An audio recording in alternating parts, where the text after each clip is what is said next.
Hi everyone, it's Rax. Yesterday I released a video that was called the Nightmare Dungeon tier list and had a lot of fun making it. And what you saw last time was this druid data.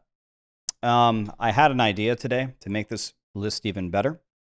So what the druid is the druid is an unstoppable, very fast kind of melee character with tornadoes. You want to get close to them and throw your tornadoes right there. Character, right? Doesn't give a French toast about anything, just runs through the dungeon, deletes everything. I had the idea where, what if I did the exact same research on a very, very different class? So I had a Bone Spear Necro that was level 75. Bone Spear is ranged. I don't want to get anywhere near the monsters, or I'm going to get murdered. I'm very stoppable. My only unstoppable is Blood Mist, and it lasts like 2 seconds, so I was getting CC'd all the time. And so I just wanted, by the way, the Necro's like the slowest class, and the Druid's the fastest. So I wanted to have a comparison. And then what I did after I ran all the data again is I made this combined list. But one thing you will notice as well is when I ran the Necro data, I saw some results that were very, very aligned with the Druid. Sometimes the Necro was a little bit better or worse. And sometimes I saw something that was way off. It was completely different. In those cases, I went back to the Druid data and I reran the dungeons. Maybe on some of them I had an absolutely godly run and my Necros was average or bad, or vice versa. So you will see some of these numbers have slightly changed. So then what I did here is I averaged their XP per hour. Same players, different characters, it's all the same stipulations. And then I gave them a rank. And you'll notice that it's similar to what I showed yesterday for just the Druid, but this is averaging two characters that play completely differently. Fast, doesn't care about CC. Melee, slow, gets CC'd by everything, ranged. And I feel like these two contrasts combined is actually going to give you a tier list that's much more applicable to any class, right? So we don't have to talk about all this again, but here it is for XP, which, by the way, I think is by far the most important thing. You shouldn't really go for glyph leveling. Your glyphs will never level naturally. But if glyph leveling is important to you, I made this tier list for you. I really think you should just go for the solo XP tier list. And then I did something just kind of for fun. I took the ranks of them, and then I averaged the ranks and then ranked the average of their ranks to give them a combined score.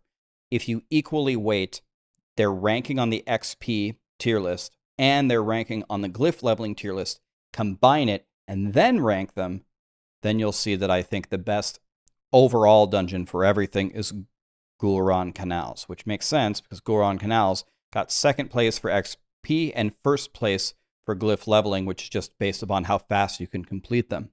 Another comment to make here is glyph leveling was just based on time to complete the dungeon. Keep in mind I did all of this testing solo. But remember, when I was doing every single dungeon, one of the stipulations was to skip all events, was to skip all the pylons, and it was to make sure that I, for the most part, full cleared the dungeon. No, of course, if there's one zombie in the corner, I don't go kill the zombie unless it's slay all. But in general, I explored almost every area of the map. Some of these dungeons you can get really lucky in and finish it very quickly, which would impact this glyph leveling tier list a little bit. But in general, this should all be extremely accurate. I think the accuracy of the solo XP tier list across the board for all classes now should be extremely good. And by the way, I'll tell you a funny story. My Necro had way worse gear, and my Necro could be stopped, right? He could get hit by CC, and I was hit by CC a million times. Actually, my Necro didn't die. I don't think he died a single time running these 30 dungeons. Not one death.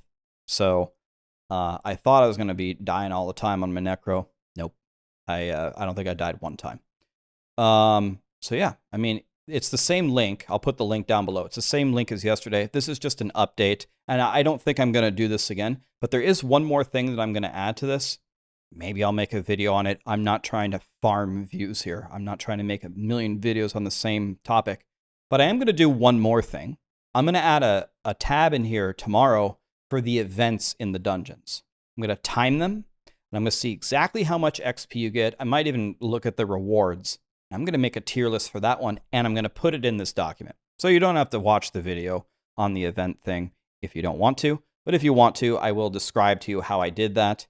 But I feel very, very confident in this tier list, and I might send it to Blizzard and say, you know, Blizzard, if you're looking to balance these later, Blind Burrows gives me 38.5 or 35.8 million, and Prison of Chaldeum is here at a pathetic 17.1. Anyway, here's the tier list, guys. The link should be down below. I hope that this helps you. If they slot out all of these nightmare dungeons for completely different ones in Season 1, I'll redo this if you found this helpful. All right? Well, I'll see you, I guess, tomorrow, hopefully, for the event tier list, which I'll put in here. And that'll be everything. Thank you.